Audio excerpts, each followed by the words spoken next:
Bien, nos estás acompañando con el hashtag Candidatos en Minuto 1. Podés hacer tus preguntas a través de las redes sociales.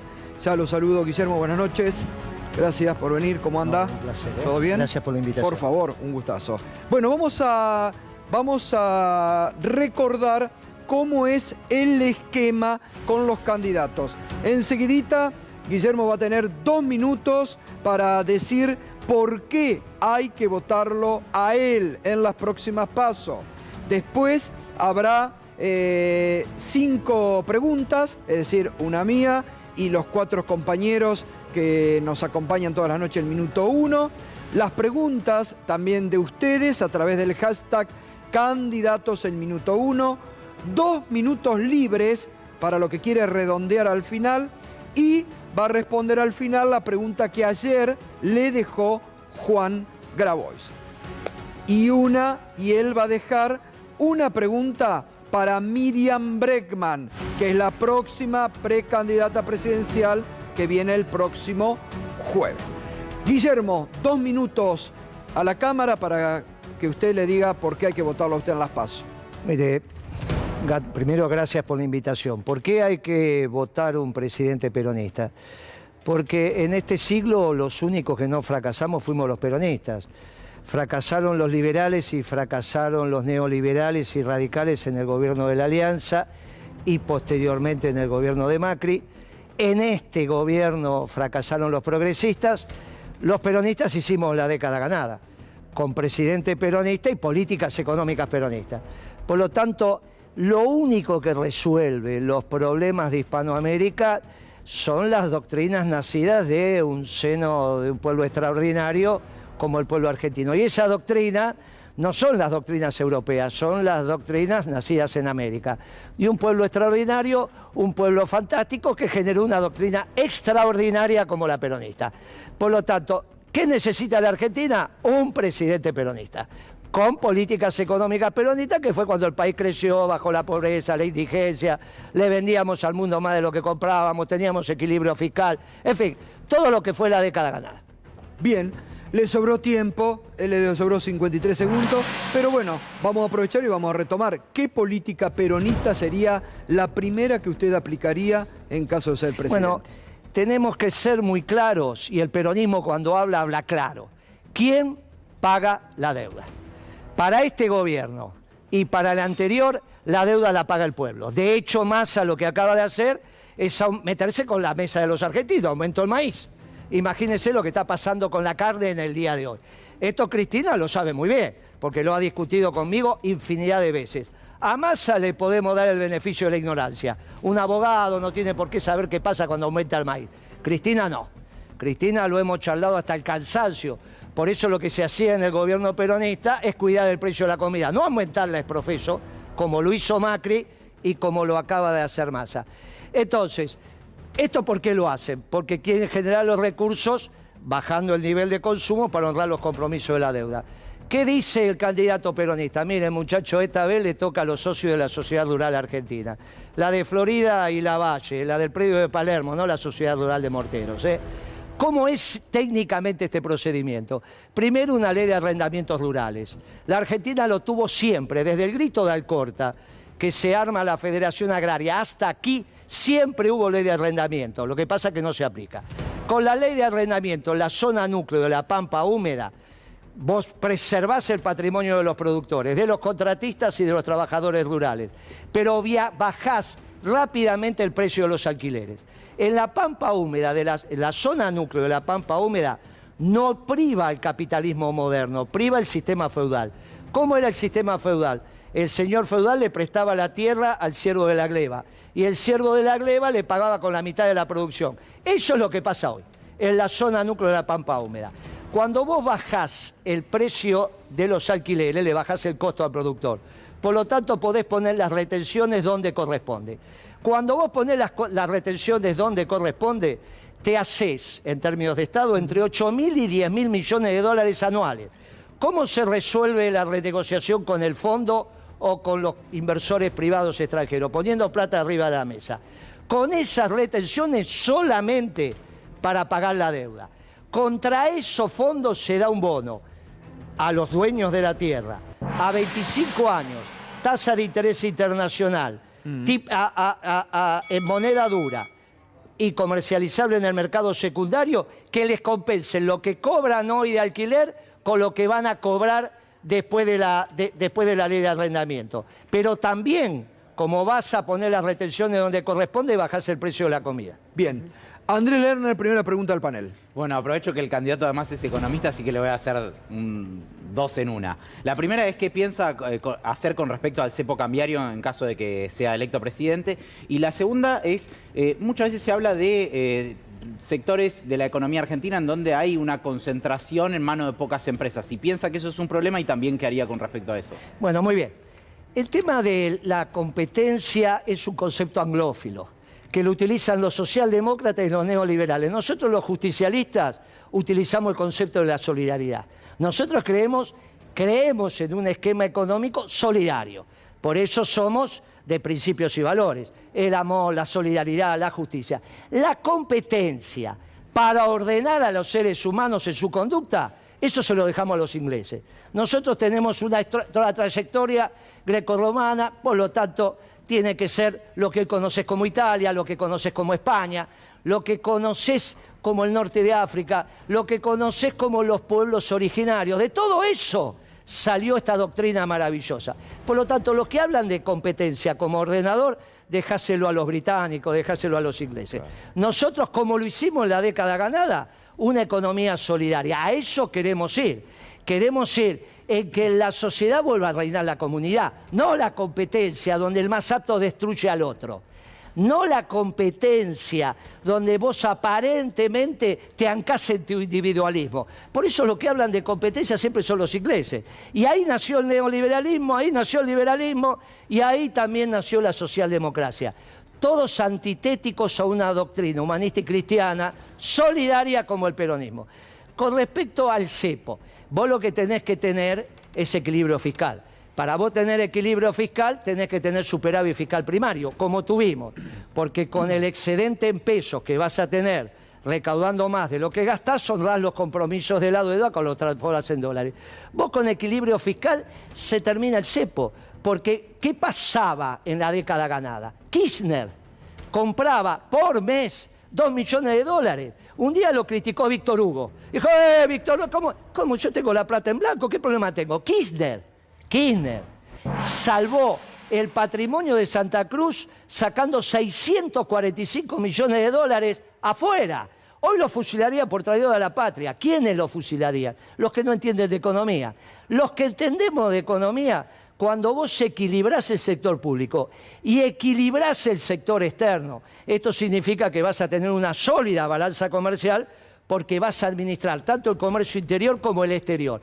Cuando vos tenés una sólida balanza comercial que no puede bajar de 14, 17 mil millones de dólares, esos temas se terminan. Y eso en 6 meses la economía ya lo empieza a ver, no en años, en Perfecto. 6 meses. Ariel Sack. ¿Está viendo el proceso que se le sigue a la Corte Suprema de Justicia en la Comisión de Juicio Político de Diputados? Y en tal caso, ¿qué opinión le merece? Mire, esta es la primera vez que en una Corte Suprema sobre 4 hay 3 peronistas. Por lo tanto, si hay 3 peronistas sobre 4, a mí me da garantía. 3 peronistas sobre 4. El problema de las Cortes Supremas es cuando hay muchos radicales, no cuando hay muchos peronistas. Por lo tanto, la verdad que no tengo quejas. Porque ¿cómo voy a tener quejas con compañeros? Esto es ridículo, hay que escucharlo a Perón. Cuando hay un compañero, hay que tratarlo como corresponde, como compañero. No hacer lo que están haciendo. Y en su defecto, poner en duda toda la justicia. ¿Sabes por qué? Porque a mí me tocó vivir el estado de violencia. Y en el estado de violencia, las situaciones se resuelven lastimando al otro o matándolo. Trabajamos por el Estado de Derecho, preservemos el Estado de Derecho. Esa es la explicación larga. La explicación corta, sobre 4 hay 3 peronistas. Estamos todo bien. Pedro Brigger. Bueno, hay peronismos y peronismos, pero no me voy a meter en ese tema. No, peronismo es peronismo. No me voy a meter en ese tema. Peronismo es peronismo. Bueno, Peronismo se mataban es peronismo. entre los peronistas también, así que unos decían que eran peronistas, otros decían que eran peronistas. Peronismo es peronismo. Pero no voy a hablar de eso, no Bueno, quería hablar de eso. Peronismo es peronismo. La doctrina está clarita, se entiende. Voy a la pregunta bien concreta. Dale. En la página Principios y Valores, justamente de Guillermo Moreno, hay un plan económico peronista, así se define, exactamente eso, para que la gente lo pueda ver. Muy interesante, por cierto, y hay unos capítulos dedicados a la política exterior, denominado Hispanoamérica, pero me quería concentrar en América Latina, porque ahí se plantea el vínculo con otros países, pero no se profundiza. ¿Con qué países sería el vínculo principal en América Latina? ¿Cómo sería ese vínculo? Moneda única, no, UNASUR, reforzar la UNASUR, reforzar la CELAC, Mercosur, porque lo único que se menciona es el Mercosur. Muy bien, está muy clara la pregunta y es muy precisa. Primero, nosotros utilizamos el concepto de Hispanoamérica, no el concepto francés de Latinoamérica. Eso es un debate entre los que de alguna manera tenemos tradiciones hispánicas y tradiciones latinas. O sea, el concepto español. Claro, exactamente. Del Reino de España. Y dentro del concepto español, no el reino de los Borbones, sino la Casa de Castilla, es la de los cabildos. ¿Está bien? Esto me parece que hace al espíritu democrático y al espíritu de legitimar las decisiones, cuando el pueblo opina. No es el poder viene de Dios al rey, esos son los Borbones. El poder va de Dios al pueblo y del pueblo al soberano. Ese es el concepto de los austríacos. Bueno, nosotros estamos diciendo una definición muy clara que es América para los americanos. Porque de esa manera no tienen nada que hacer los ingleses en Malvinas, ni los franceses en el Amazonas.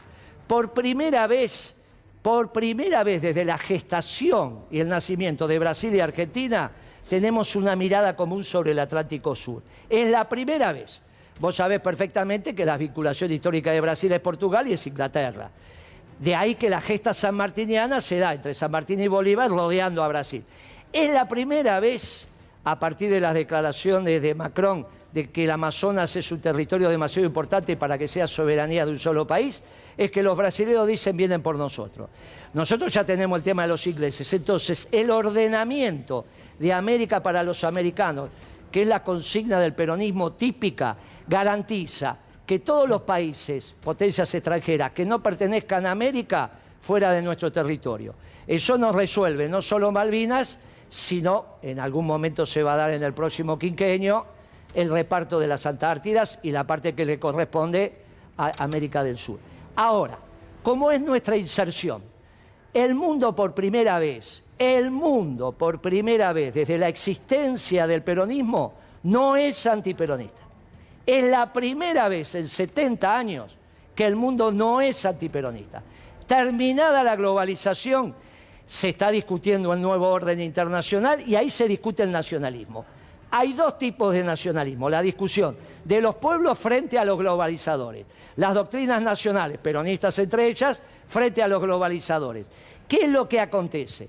Por primera vez en ese debate entre los nacionalismos está el nacionalismo europeo, xenófobo, que construye su identidad destruyendo al distinto, y el nacionalismo americano, entre ellos el argentino, que es un nacionalismo de inclusión, donde nosotros conformamos nuestra identidad integrando al distinto. Un ejemplo de esto, Alejandro Kim en la campaña de Capital. Lo pusimos en profeso, pusimos un coreano, argentino, no que está disfrazado de coreano, argentino, hablando a las comunidades, diciéndole, este es el esquema de la Argentina, abrimos los brazos y decimos, tenemos la celeste y blanca dibujada en la piel, pero como dice su santidad, hay que construir puentes entre los pueblos, no levantar muros. ¿Cómo construimos estos puentes? El mundo te permite hoy que aquellos pueblos que hayan tenido una tradición manufacturera se reindustrialicen, porque vuelven las cadenas cortas de abastecimiento. ¿Cuál es el mercado normal de la Argentina y de la manufactura argentina? Uruguay, Paraguay, Bolivia, Chile, Perú, Ecuador, Colombia, Venezuela.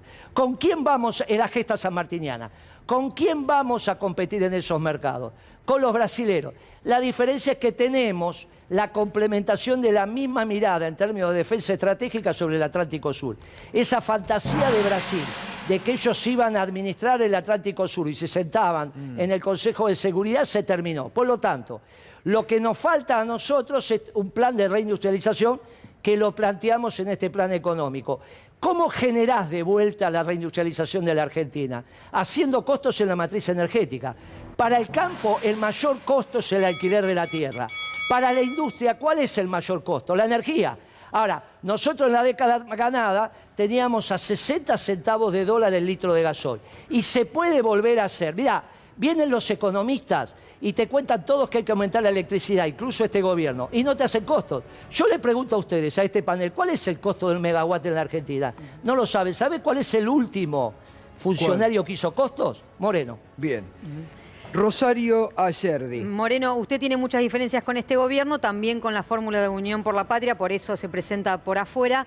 En caso de llegar al balotaje Unión por la Patria y Juntos por el Cambio, ¿usted se va a marcar un apoyo al peronismo que conforma Unión por la Patria? No, mire, un gobierno que aumenta el precio de la comida no es peronista. ¿Le da lo mismo entonces cualquiera de Le los vuelvo dos? a decir. Un gobierno que aumenta el precio de la comida, como lo acaba de ser este gobierno, y se lo vuelvo a decir, a Massa le puedo dar el beneficio de la ignorancia. A Cristina no, porque lo ha discutido conmigo hasta el cansancio. ¿No lo va a apoyar a se ninguno? puede tocar el precio del maíz. Por lo tanto, todo aquel candidato que llegue al balotaje, que tenga políticas antipopulares y antiperonistas, principios y valores no lo va a votar. Y aumentar el maíz va en el camino de políticas antiperonistas. Este gobierno no es peronista. Está hambreando al pueblo igual que lo hambreó Macri. Con lo cual, un gobierno que hambrea al pueblo, por definición, no puede ser peronista. Muy bien, vamos a las preguntas, completadas las preguntas del panel. Vamos a las preguntas de los televidentes a través de Twitter. Primera pregunta, a ver. Pablo 0216 dice, pregunta para Moreno, ¿cuál es hoy el tipo de cambio que debiera tener la Argentina para ser viable? El que equilibre la cuenta corriente de la balanza de pagos, esto es balanza comercial más la balanza de servicios y obviamente lo que son transferencias unilaterales y demás. Más acompañado esto con la administración del comercio exterior. Por lo tanto, el tipo de cambio de equilibrio es el que equilibra la cuenta corriente de la balanza de pagos. Obviamente, como dije antes, tenés que tener un superávit comercial que vaya de 14 a 17 mil millones de dólares para ordenar el sector externo. Vamos a la segunda. Hacemos 3. Diema, candidato del minuto 1. ¿Se termina el modelo de timba financiera con Moreno? ¿Créditos hipotecarios con sentido común con sistema francés para los trabajadores? Mire, nosotros en la década ganada hicimos un programa que me tocó anunciarlo, estaba Kirchner, todavía estaba el Salón Sur en esa época, después lo remodelaron, que era muy sencillo. Cuando vos tenés la inflación nacional acercándose a la internacional, la tasa de interés también. Por lo tanto, el crédito, ¿cómo funcionaba? Hipotecario. Si vos alquilabas, el banco comercial te tenía que dar un crédito de manera tal para comprar la casa que estabas alquilando o una parecida, donde la cuota de ese crédito era el alquiler que estabas pagando. Finalmente ajusta el tiempo de pago del crédito. Uno lo hará en 20 años, otro en 25. El que paga un alquiler y tiene su contrato a la vista y lo cumple es sujeto de crédito. Por lo tanto, busca una casa parecida y la cuota del crédito hipotecario es la que paga de alquiler. Lo hicimos y con el Banco Nación dimos más de 80.000 departamentos y casas compradas de esa manera. El otro día me encontré con Fábrega en un bar y estábamos comentando casualmente eso. ¿Quién se opuso? ¿Quién era presidente del Banco Provincia en ese momento y no lo utilizó? Lustó. Lustó era presidente del Banco Provincia, se opuso a ese crédito. ¿Y quién lo apañaba para que ese crédito que habíamos desarrollado en comercio no se aplicaba? El actual presidente, Alberto Fernández. Al punto tal que cuando alguien de Alberto Fernández llegó a la presidencia del Banco Central, que era Marcó del Pont, terminó con ese programa extraordinario, donde vos accedías al crédito hipotecario y la cuota del crédito era el alquiler que pagabas. Vamos, una más de los televidentes a través. Pablo Smith, Pablo 77, candidato al minuto 1. ¿Y con la seguridad qué va a hacer? Esa es la primera decisión el 10 a la noche. Con los atributos del mando, que son la banda y el bastón presidencial, la primera reunión para terminar, porque acá hay dos temas de seguridad. Los que le molestan al pueblo y lo que tiene que ver con las bandas organizadas que viven de lo ajeno. La banda organizada que viven de lo ajeno, que asaltan un banco, un camión de caudales, eso es inteligencia policial y la justicia. El delito que le molesta al pueblo es que lastimen a tu mamá, a tu hermana, que te asalten en la parada del colectivo, y eso tiene un solo nombre y se llama Paco. Para terminar con el Paco, en Nordelta, al 10 a la noche, la primera reunión de trabajo. En Nordelta, en Tigre, y se termina el Paco. Ahí nos viene un problema muy serio, que es el síndrome de abstinencia. Vos tenés 250.000 pibes y pibas, Capital y Gran Buenos Aires, donde el Paco es de uso habitual. Y para eso vamos a armar el Ministerio de la Comunidad. El Ministerio de la Comunidad va a ser tan importante como el Ministerio de Desarrollo Económico. Vamos a tener solamente 8 ministerios, acá sí sobra. Pero los dos más importantes, el Ministerio de Desarrollo Económico y el Ministerio de Comunidad. El Ministerio de Comunidad tiene que resolver el síndrome de abstinencia. Son 6 semanas. Sin la comunidad no se va a poder hacer. Ahora, el Paco es un problema del presidente. Este presidente termina con el Paco en 15 días. Se termina. Y la primera reunión en Nordelta, no disfrazado de gendarme, yendo a la 1-11-14, pensando que el Paco es un problema de los humildes. El Paco es un tema de Nordelta. Bien, anoche Juan Graboy le dejó esta pregunta. para ¿Qué usted. dijo Graboy? A ver. Una reflexión sobre el acuerdo con el Fondo Monetario Internacional. Creo que él puede dar una visión interesante sobre el tema. El acuerdo con el Fondo Monetario Internacional estuvo mal hecho técnicamente. Lo hizo una persona que no estaba en condiciones de hacer ese acuerdo. Mire, esa vieja tradición de cuando un papa desde los balcones del Vaticano, desde la ventana del Vaticano, se refería a la Argentina, inmediatamente ¿qué pasaba en la Argentina? Se sabía que del Vaticano venía lo que al Vaticano iba. Algún obispo llamaba al Papa y le decía, che, necesito... Con el Fondo Monetario es lo mismo. ¿Qué pueden saber? ¿Qué puede saber el staff del fondo, que tiene que opinar desde Canadá hasta Tierra del Fuego lo que pasa en todas esas economías? En realidad se le manda el acuerdo de aquí, ellos lo formatean, le dan alguna orientación y se termina. Guzmán no estaba en condiciones de hacer un buen acuerdo con el Fondo Monetario, un economista joven, todavía no estaba formado. Si se cumple el acuerdo con el fondo, vamos a una hiperrecesión.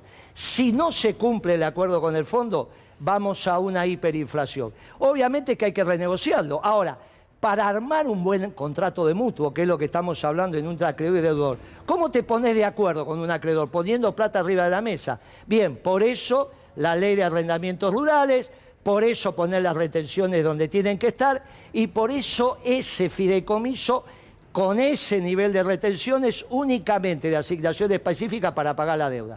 Todos los días le vamos a estar pagando la deuda porque todos los días estamos cobrando retenciones. Contra esa asignación específica va el bono a los sectores terratenientes que compensamos. Lo que están cobrando hoy y lo que van a cobrar mañana. Es muy sencillo. Cuando vos ponés plata arriba de la mesa, te pones de acuerdo enseguida con tus acreedores. Como la Argentina no está endeudada, la que está endeudada es el Estado. La Argentina es acreedora del mundo, entendiendo la Argentina no solo el sector público, sino el sector privado. Por lo tanto, hay que poner a trabajar todos esos fondos a no más de 20.000 millones de dólares por año, porque si no se te cae el tipo de cambio. Eso que dijo Redrado acá, que va a traer 50.000, puede ser, pero se te cae el tipo de cambio. Para mantener el tipo de cambio competitivo, que es lo que necesita la Argentina, no más de 20.000 millones plus por año. Eso es muy sencillo de hacer. Es un fideicomiso internacional, se depositan los fondos los particulares que quieran, contra eso se le da el certificado de exteriorización de capitales y ese fideicomiso en el mundo también tiene una asignación específica, que son para obras de infraestructura de la Argentina. En el primer año podemos empezar 4 centrales nucleares al mismo tiempo. Una la podemos en Aluar, otra la ponemos en Techín. No hacemos lo que hicieron con el gasoducto, que se lo regalaron a los petroleros y parece que es un acto patriótico. Mirá si los petroleros no van a tener 3.200 millones de dólares. Le decimos, el canal de televisión abierto, diciéndole al pueblo argentino, sí, vamos a hacer una central nuclear en Aluar, una central nuclear en Techín. La contrapartida de eso, que va a ser energía muy barata, acero barato y aluminio barato. Acero barato, aluminio barato, rápidamente reindustrializamos el país. Y un obrero más es un plan menos. Es fácil, gato, solamente hay que ser peronista. Tenemos la posibilidad de hacer un cierre, una repregunta, y voy a un poco a hacer una síntesis de muchos que no han entendido, no han comprendido, cuestionan su justificación a la actual Corte, cuando hemos visto que ha sido una Corte que ha convalidado muchas persecuciones y prisiones en esta Argentina. No hemos visto nada, eso son opiniones, no hemos visto nada de eso. Esas son opiniones, no hemos visto nada de eso. Yo estoy libre, yo estoy en la misma condición que Cristina. Pero muchos no estuvieron libres. No, pero porque los entregaron. El caso de Julio De Vido, no bajaron a votar. ¿Es alguna vez el movimiento peronista? Y esos diputados le van a tener que pedir humildemente perdón. Porque el del peronismo no solo se mete las manos en el fuego por un compañero, se da la vida por un compañero. Esta es la diferencia con los radicales. Esta es la diferencia con los radicales. Los peronistas, espalda con espalda, damos la vida por un compañero. No que me decía, ay, no voy a poner las manos en el fuego. Vamos, che. Entonces, no solo, primero dejaron de hablar de las estadísticas del INDEC, que la compañera del INDEC, Ana Edwin, se murió. Estuvo secuestrada por el ejército y tuvo su hija en el secuestro. Y dio la vida por las estadísticas públicas. No es justo que se dejen de nombrar las estadísticas públicas porque algunos bartoleros que no aceptaron el debate decían que mentían. ¿Y ahora qué dicen? Ahora, como las estadísticas del INDEC dan más bajas que las de la ciudad, tienen que volver al INDEC. Entregaron las estadísticas.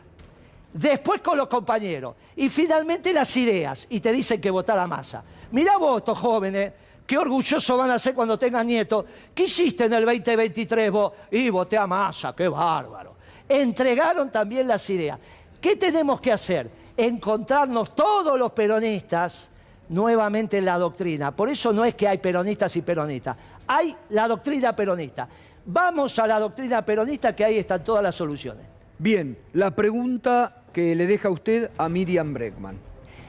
Mira, me parece que ella tendría que presentar una plataforma. Si van a presentar una plataforma trotskista o van a presentar para las elecciones, o van a presentar una plataforma petit capitalista. Porque me hablan de la clase media, me hablan de los verduleros, me hablan de las pequeñas empresas. A veces cuando hablan parecen cosas distintas. Si son trotskistas, yo soy orgullosamente peronista y planteo un programa bien peronista. Si ellos son orgullosamente trotskistas, tienen que presentar un programa trotskista. Y si no, nos están engañando. Bien, si quiere tómese un sorbito de agua. Nos está acompañando con el hashtag y le agradecemos a todos y todas. Candidato al minuto 1. Guillermo, 2 minutos final, ahí tiene para decir lo que quiere. Mire, nosotros necesitamos un gobierno peronista que construya la felicidad ladrillo sobre ladrillo. Un día me preguntó Cristina, cuando conocí a Kirchner, le dije en febrero del 2003, me dice, no, Moreno, si a los 2 meses nosotros ya estábamos en el gobierno. Le dije, sí, lo que pasa es que nosotros fuimos como los perros callejeros, que se olfatean y armaron la jauría. Y así nos encontramos. Hicimos un gobierno extraordinariamente peronista y exitoso. Hay que volver a un gobierno peronista exitoso, que fue el único que no fracasó. Terminemos con estas historias progresistas, estas historias neoliberales, esto de pensar. Fíjese lo que nos ha acontecido. Siguen pensando que la globalización está vigente. Van y tratan de resolver la inserción internacional con los chinos. Y resulta que vos le debes plata a los chinos, que no dejan de ser papelito de colores. Todo dinero es papelito de colores, ¿no? Vos vas a arreglar con los chinos que te financien las deudas que tenés, pero por el otro lado inundan 11 con todas sus baratijas. Y seguís cerrando las industrias. Cuando entran los chinos a un país, te baja el salario medio, te baja, y a su vez te quedás sin industria. Es exactamente al revés.